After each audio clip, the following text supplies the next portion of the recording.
Bienvenidos a Scarecrow Entertainment. Hola a todos, bienvenidos a este canal, les habla Scarecrow 144 y hoy les he venido a hablar de Saint Seiya. La idea de hacer este video me vino hace unos días donde en mi tiempo de ocio me dieron ganas de volver a ver la serie, mejor conocida por los países de habla hispana como Los Caballeros del Zodiaco. Me apuesto que muchos de los que están viendo este video, incluso quienes no hayan sido muy fans del anime, les quedará algún vago recuerdo de esta serie, en la que un grupo de caballeros luchaban por la diosa griega Atena y que durante el transcurso de la historia estos iban venciendo enemigos más y más fuertes. Si les soy sincero, tengo muy buenos recuerdos de esta serie, junto con sus protagonistas, pero no es por eso por lo que me propuse hacer este video. Mientras veía los primeros capítulos, decidí poner un poco más de atención a cómo la historia se iba desarrollando, junto con todos sus personajes, y mientras lo hacía, me detuve a pensar en algunos de los personajes secundarios, los caballeros de bronce secundarios, siendo más específico, en su desarrollo y su respectivo aporte dentro de la historia en general. Quienes hayan visto el título ya sabrán de lo que les vengo a hablar. Muy bien, primero les voy a hablar de Geki, el caballero sin cosmos. Quise decir Geki, el caballero del oso. La primera impresión que Saint Seiya quiere darnos respecto a este personaje es bastante clara. Estamos frente al caballero físicamente más fuerte de todo el torneo galáctico. Geki mide 1,88 metros y pesa 102 kilogramos. Su fuerza física es monstruosa. Su estilo de pelea, el cual pudimos ver en su enfrentamiento con Seiya, es directo, dependiendo completamente de su fuerza física, lo que de nuevo es entendible considerando todo lo anteriormente mencionado. Sin embargo, aquí hubo algo que me llamó la atención en el anime. ¿Dónde estaba el cosmos? Para entender la importancia de esta pregunta les voy a hablar del concepto más importante de todo Sensei, que es el cosmos. Tanto en el manga como en el anime, este concepto, el cual nos es presentado como algo misterioso en un principio, fue siendo explorado a medida la historia se iba desarrollando. Como sea, tanto en el tomo 1 como en el capítulo 1 del anime, este concepto fue mencionado por primera vez por Marin, quien es la maestra de Seiya, la cual, por medio de ella, se nos es descrito básicamente como un trozo del universo, equivalente a un Big Bang, y o que puede llegar a ser tan poderoso como uno, que se encuentra dentro de todas las personas, de todos los seres vivos. También, en ese mismo tomo, Io, en el capítulo 1 del anime, si mal no recuerdo, ella nos explica que el cosmos es lo que define a un verdadero caballero. Y muy bien, aquí es donde nuestro querido amigo Geki vuelve al foco. Pese a que este no lo utilizara, lo cual lo considero una estupidez, debido a que, de ser así, muy probablemente este hubiera matado a Seiya, o por lo menos lo hubiera vencido cuando este lo tuvo acorralado ante sus brazos. Por lo menos mostró saber lo que era, no como en el anime, en donde... Mi energía cósmica está a punto de ser liberada. Energía cósmica. Vaya, estoy impaciente por ver qué es eso de la energía cósmica. Me hace reír, tiene sentido del humor.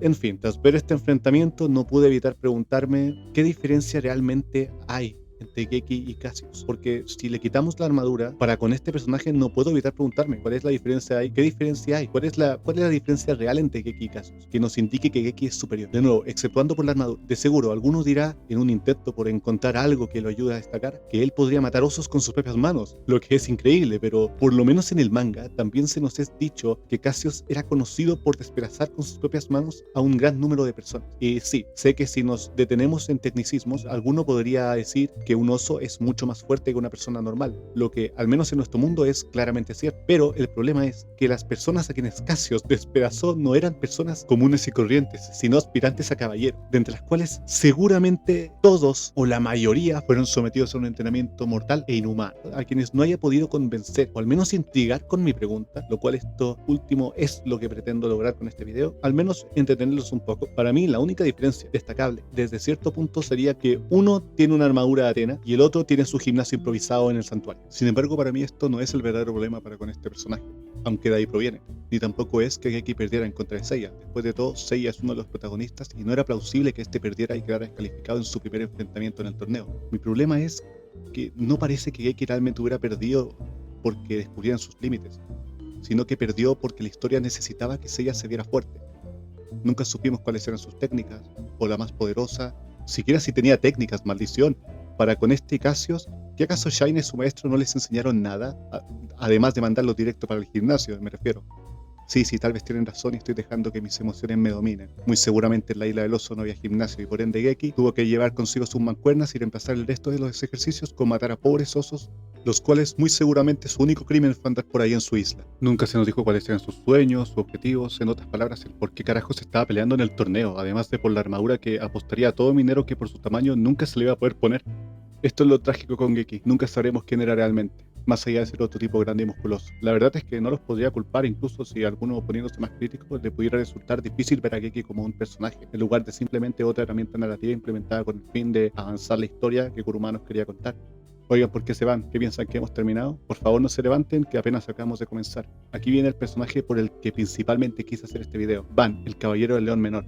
Por mí también conocido, o al menos en el anime, como el caballero más ocupado. Mentira, estuvo libre durante todo el arco de Ikki, y este es mi principal problema con Van en el anime. Van, el caballero que podría haber ayudado. Cuando nos detenemos a analizar a los caballeros de bronce secundarios, uno de los casos más curiosos es el de Van, el caballero del león menor. La primera vez que vemos a este personaje dentro del anime es en medio de su enfrentamiento con Yabu de Unicornio, quien, tras luego de recibir algunos de los ataques de Van, este lo pudo vencer mediante su técnica galope de unicornio. Después de esto, el personaje de Van volvería a aparecer, ya finalizando el enfrentamiento entre Seiya de Pegaso, el protagonista, contra Shiryu de dragón, donde luego, tras haber salvado al dragón mediante un poderoso golpe, este procedió a ser levantado y vitoreado por la multitud mientras era sacado de la arena. Mientras todo esto sucedía, se podía ver a Van en plenas condiciones próximo a Geki, quien apareció en medio de la multitud que se encontraba cerca de Seiya. Verán, mi problema con este personaje aparece más adelante. Luego de la aparición de Ikki, donde luego de derrotar a Yabu de Unicornio, Nachi de Lobo, sin ningún esfuerzo, mediante la ayuda de sus caballeros negros, procedió a robar la armadura de oro de Sagitario. Tras esto, los caballeros de bronce principales, sin pensar, irían tras Ikki y sus caballeros con el fin de recobrar la armadura. Y aquí es donde viene mi problema con este personaje. Pues verán, en el manga, a diferencia en el anime, no se nos muestra la pelea entre Van y Yabu, sino que entre lo poco que se nos dice es que este perdió y que durante el enfrentamiento su armadura de león menor fue destrozada.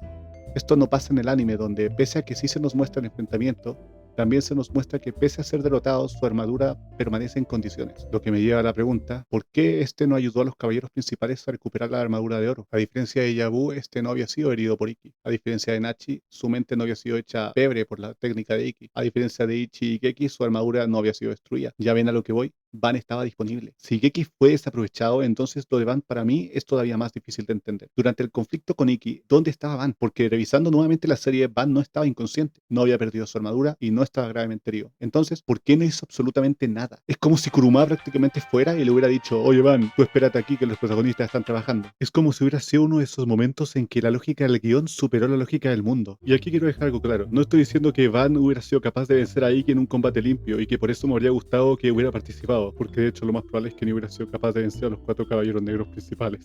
Pero eso no es lo importante. Lo importante era que luchara o que hiciera algo, no importaba si perdía, pero que actuara como un caballero, por el amor de Dios. Como mínimo lo podríamos haber visto derrotar a algún que otro Fénix negro por allí o por allá. Y si después luego ya fuera Pegaso negro, Cisne negro o quien sea, o incluso el mismo Kuruma aparecía dentro de su hora y lo one-shoteaba, no habría incomodado tanto. Al fin y al cabo, por lo menos habría hecho algo. Y si estoy pidiendo mucho, como mínimo podrían haber puesto una escena de él en el anime diciendo algo como: oigan chicos, no se preocupen, yo me quedaré cuidando la ricachona de olor de culo. Y con eso ya, yo me quedo cuidando la ricachona de olor de culo y no habría habido problema. Pero en fin, F por ti Van en el anime, F por ti.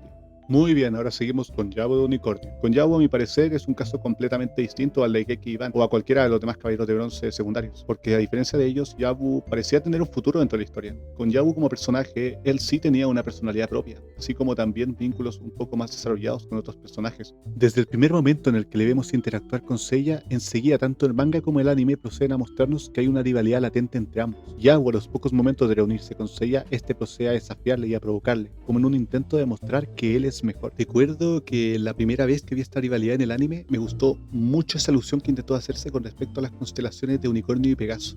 También, en este mismo encuentro, el anime se dispone a mostrarnos una cercanía, o por lo menos un tipo de conexión entre el caballero de Unicornio y Saori, incluso dando a entrever que este podría guardar sentimientos por la ricachona. El problema que veo con Yabu es que durante los primeros capítulos la serie nos hizo creer que iba a ser importante. Todo parecía indicar este va a ser un personaje recurrente o que por lo menos la serie se va a molestar en desarrollar. Sin embargo, luego nada. Yabu fue derrotado por Ikki y después la historia simplemente siguió sin él. Muy bien, ahora continuaremos con Ichi de Hydra, un concepto interesante desperdiciado. Ichi poseía un estilo de combate que ninguno de los demás protagonistas tenía, debido a que su armadura era capaz de generar garras que estaban envenenadas de una manera infinita, lo que abría la posibilidad de que los combates pasaran a tener un enfoque mucho más estratégico, más sucio, y justamente por eso más memorable. Imagínense a Shiryu diciendo: ¡mi dragón ascendente!, mientras Ichi simplemente respondía: bueno, yo te aracoñé hace 30 segundos.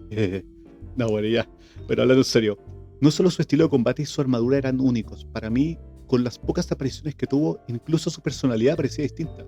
Mientras la mayoría de los caballeros parecían transmitir ese aire de honor idealizado, Ichi siempre me dio la impresión de emanar un aire mucho más pragmático, lo que francamente pudo haber dado mucho más variedad y dinamismo a las interacciones que hubieran habido entre los personajes. Un caballero cuya filosofía dijera: estoy dispuesto a ganar aunque sea por medios poco elegantes. Pero bueno, a Saint Seiya lo primero que se le ocurrió luego de introducir una idea tan innovadora como esta fue: hagamos que pelee contra Yoga, quien por su frío será inmune contra Ichi, y así podemos ver todos como el rubio le patea el culo. Luego tendríamos a Nachi, para terminar, el Caballero del Lobo, y muy probablemente el personaje que más de alguno se le podría haber olvidado, y siéndoles completamente sincero, no los culpo.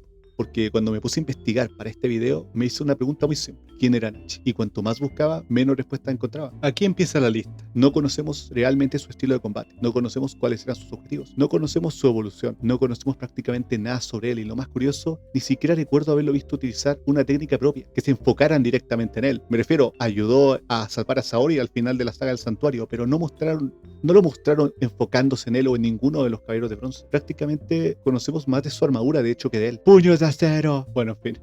Nachi no tuvo una identidad como guerrero. No le vimos utilizar ni una sola de sus técnicas. La verdad es que me da lástima este personaje porque, tal y como lo pasó con muchos otros caballeros como Yao en especial, se ve que le pusieron cariño al diseño, pero cuando se trató de interiorizar, de profundizar en su historia o en su desarrollo, nada. Ahora me gustaría añadir aquí lo que me habría gustado a mí, la verdad. ¿Qué habría pasado si Seiya y los demás hubieran quedado fuera de combate y los caballeros secundarios hubieran tenido que enfrentar una amenaza después de las 12 casas? Luego de que los caballeros de bronce principales salvaran a Saori de las 12 casas, me hubiera gustado que les hubieran dado un tiempo fuera, dejarlos recuperándose tal vez, no como reemplazo permanente, obviamente no, sino como oportunidad para explorar a los personajes un poco más. Geki descubriendo su cosmos, Van demostrando por qué merece su armadura, Yasuo enfrentando su complejo de inferioridad con Seiya. Lo que les pasó a estos personajes no creo que fueran casos aislados, porque si fueran casos aislados se podría decir que simplemente algunos personajes no funcionaron, si hubiera pasado solo con uno, pero cuando pasó con Van, con Geki, con Yabu, con Ichi y con Nachi, empieza a parecer menos una casualidad y más una decisión. Yo creo que la verdad simplemente fueron usados como medios narrativos para avanzar la historia, pero oigan, la verdad, el talento de Kurumada para poder dibujar personajes que son tan atractivos a la vista para que uno quiera de verdad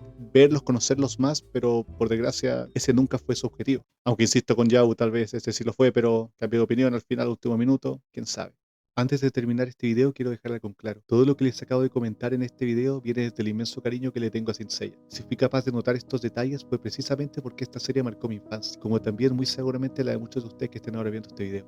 Y debo aclarar que pese a sus muchas falencias, sigo disfrutándola hasta el día de hoy. Criticar una obra no significa odiarla.